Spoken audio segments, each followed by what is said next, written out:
তুমুল ঝড় বৃষ্টির পূর্বাভাস জানালো আবহাওয়া দপ্তর। তো আজ দক্ষিণবঙ্গ সহ উত্তরবঙ্গে কলকাতা লাগোয়া বাংলাদেশের কোন জেলাগুলি কালবৈশাখী ঝড় বৃষ্টির সতর্কতা জারি রয়েছে, এ বিষয়ে আবহাওয়া দপ্তর কি জানাচ্ছে। বিস্তারিত খবরগুলি জানতে হলে ভিডিওটিকে প্রথম থেকে শেষ অবধি সম্পূর্ণ দেখবেন। এই ধরনের লেটেস্ট খবরগুলি সবারই প্রথম পাওয়ার জন্য আমাদের চ্যানেলটিকে সাবস্ক্রাইব করে আমাদের সঙ্গে থাকবেন। গহন গরম থেকে স্বস্তি মিলতে চলেছে। আজও কালবৈশাখী সহ বৃষ্টির পূর্বাভাস রাজ্যের সবকটি জেলায়। আরও কিছুদিন অসহ্য গরম থেকে স্বস্তি পেতে চলেছে রাজ্যবাসী। তবে বিক্ষিপ্ত বৃষ্টিপাত হওয়ার কারণে সব জেলার কিছু এলাকায় বৃষ্টি হবে। কালবৈশাখীর অনুকূল পরিস্থিতি তৈরি হয়ে আছে। আগামী 23শে মে পর্যন্ত ঝড় বৃষ্টির পরিস্থিতি থাকবে। উত্তর দক্ষিণবঙ্গ হালকা থেকে মাঝারি বৃষ্টিতে পূর্বাভাস রয়েছে।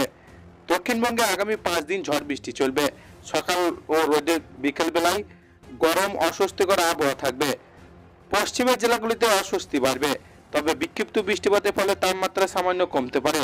আজ থেকে সোমবারের মধ্যে 2 থেকে 3 ডিগ্রি সেলসিয়াস কমতে পারে বলে হাওয়া অফিসের তরফ থেকে আজ বীরভূম, মুর্শিদাবাদ, নদিয়া, পূর্ব বর্ধমান, হুগলি জেলাতে বৃষ্টিপাতের সম্ভাবনা বেশি। কলকাতাতেও বজ্র বিদ্যুৎ সহ বৃষ্টি হতে পারে। সেই সঙ্গে 40 থেকে 50 কিলোমিটার গতিবেগে কালবৈশাখী হতে পারে। রবিবার কলকাতাতেও ঝড় বৃষ্টির সম্ভাবনা বেশি থাকবে। উত্তরবঙ্গের সব জেলাতে ঝড় বৃষ্টি চলছে। ভারী বৃষ্টি হবে উপরে 5টি জেলা।